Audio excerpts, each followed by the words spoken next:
For 67 years, the city of Lumiere has suffered annually from the Gommage, a ritual in which a mysterious figure known as the Paintress inscribes a number on a monolith, counting down from 100 to 0.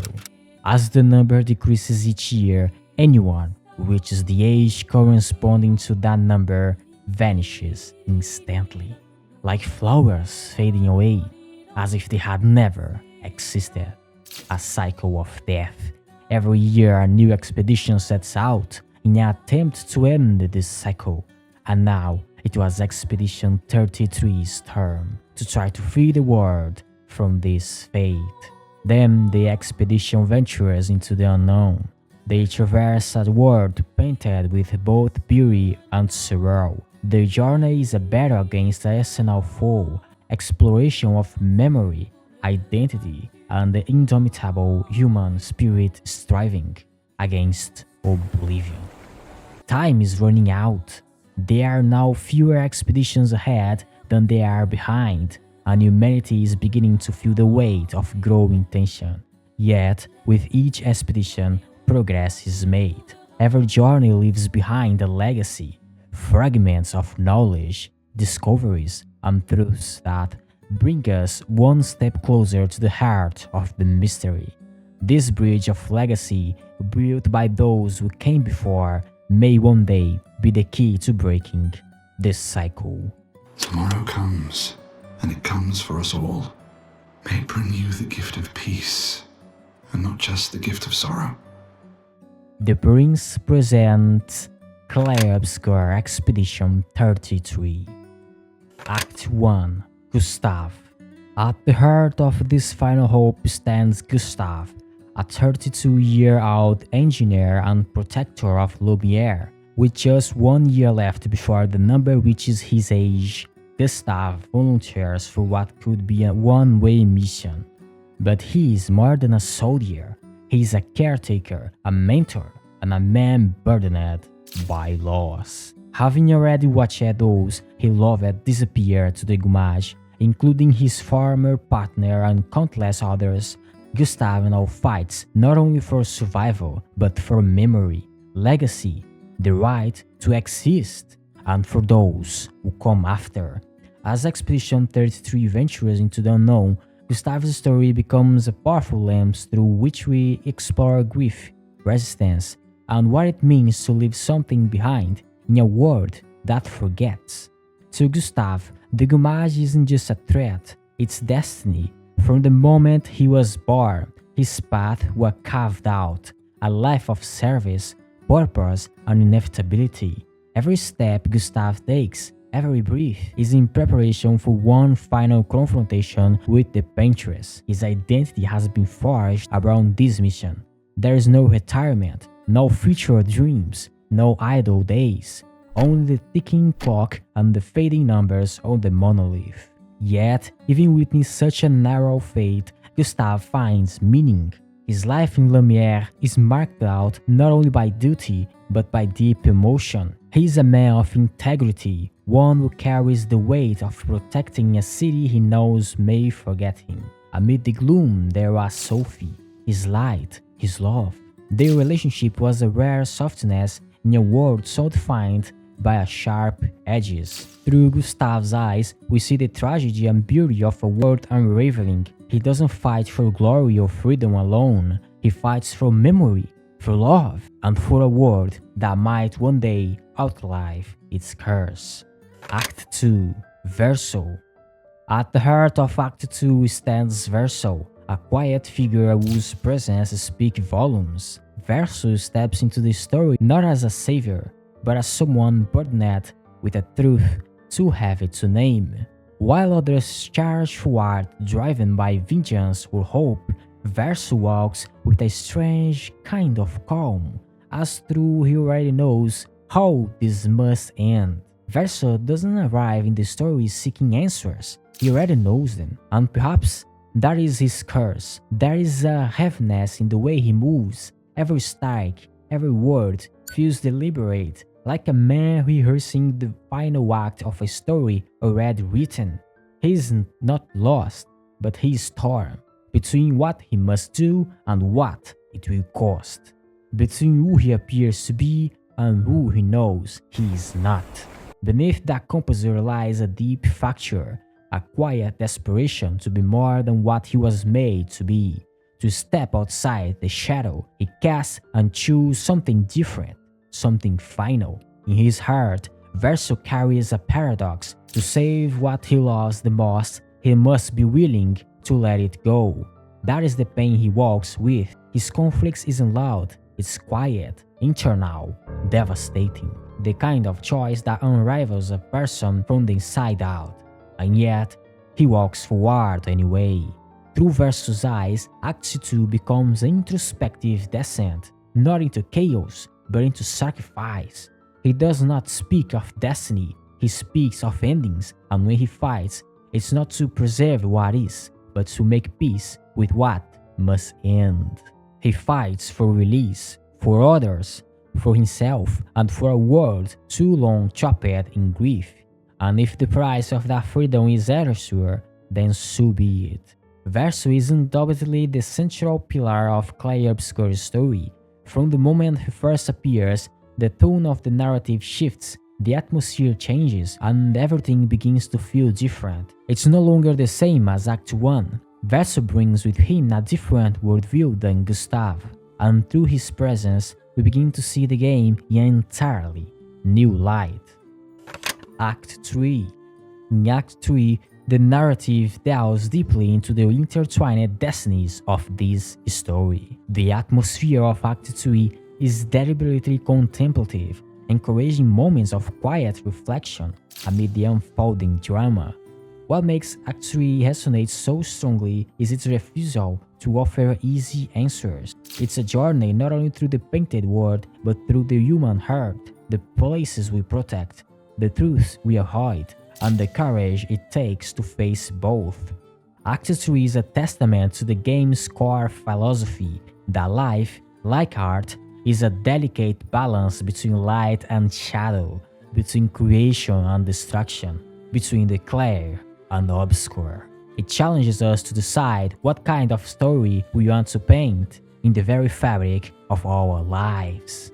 Clair Obscur Expedition 33 is a meditation of loss, identity, and the tension between illusion and truth. It speaks to the universal human experience of grief, not as something to be defeated, but as something to be understood, carried, integrated into who we are. The game doesn't fear neat solutions, but instead asks, how do we live with the weight of absence? What does it mean to remember and to keep going? One of the most powerful reflections is on escapism, the allure of imagined worlds, of beauty untouched by pain, and the comfort we find in staying within them. But it never condemns that longing. Instead, it invites a deeper question. Can we find the strength to return, to choose the imperfect world with all its sorrow and joy, and still call it beautiful? Identity is another core thread. The game challenges the idea that we are defined solely by origin or history. Instead, it suggests that identity is an act of becoming, shaped by memory, yes, but also by choice, by presence, by the way we respond to the world around us. And legacy, it speaks to the quiet of the invisible meaning behind every attempt, every struggle, even failure. The idea that each expedition, no matter how uncertain its outcome, it was never in vain. No matter how uncertain its outcome, was never in vain. Each one carried forward a fragment of hope, a lesson, a gesture for those who would follow. It's a reflection on perseverance, on the quiet dignity of trying again, not only for ourselves alone, but for the world that might exist after us.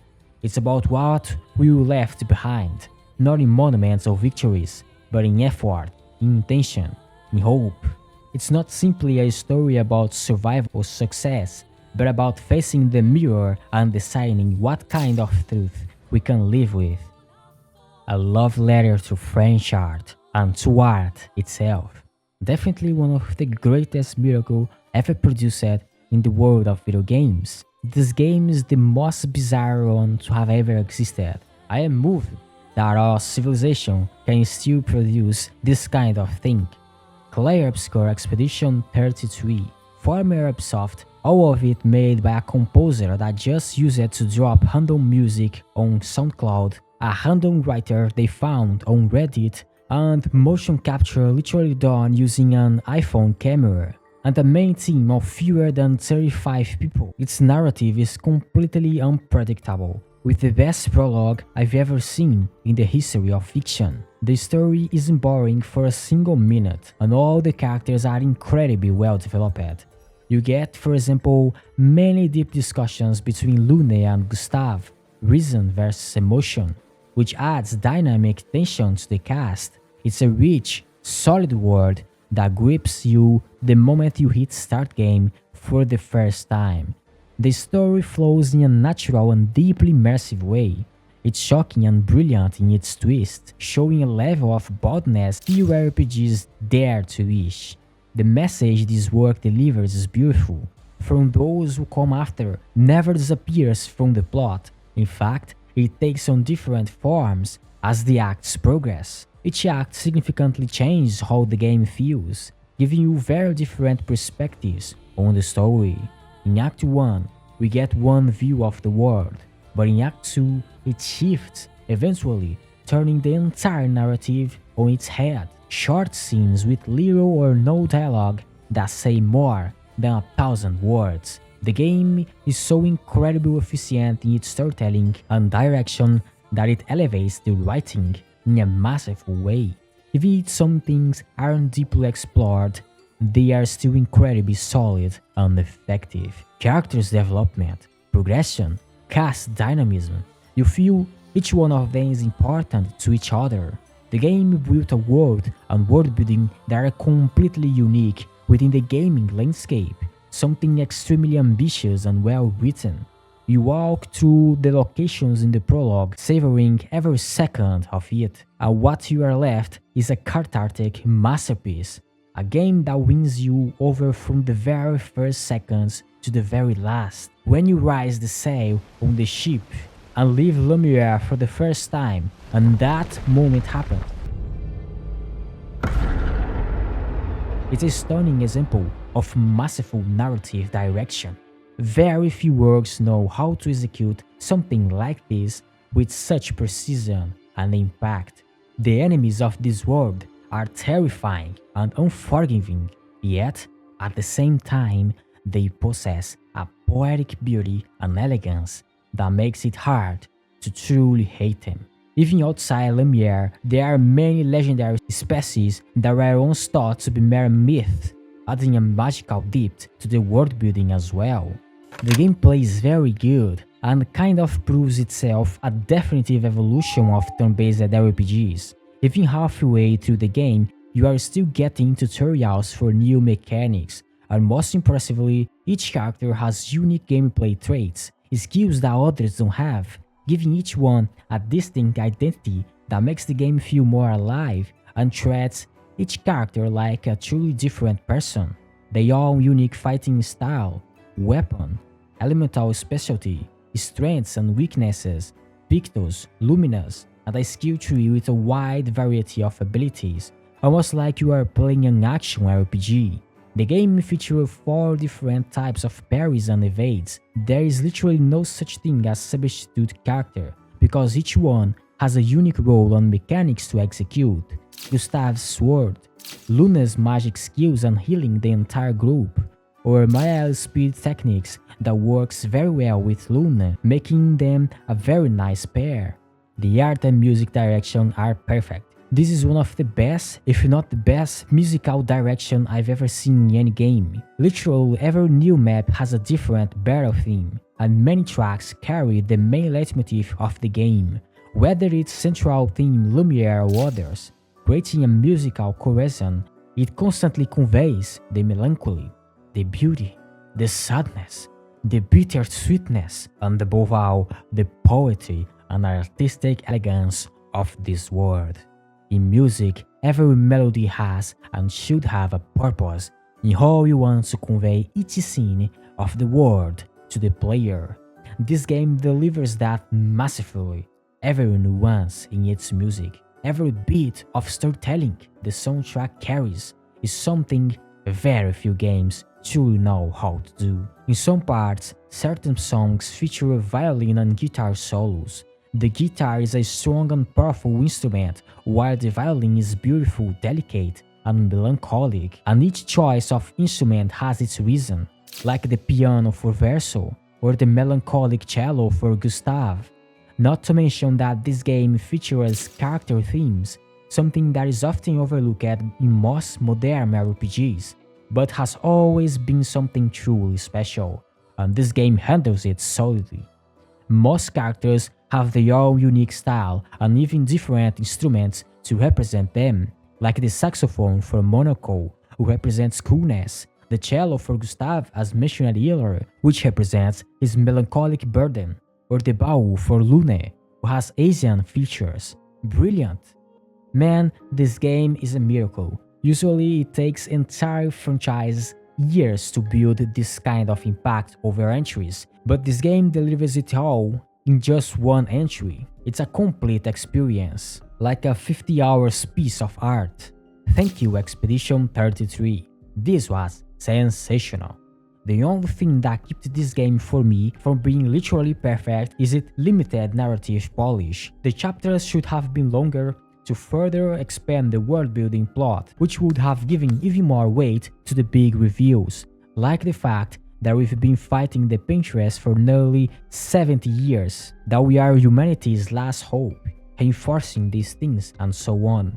Everything happened too fast, and this is good and bad at the same time. Even so, not nearly enough to ruin this celebration. Clair Obscur Expedition 33 is like the combination of the history of French art in a single artistic piece. Its most classic culture distilled into 50 hours, one of the best games I've ever played. As you sail into the unknown, know that Lumiere stands with you. Tomorrow comes. These were for those who come after.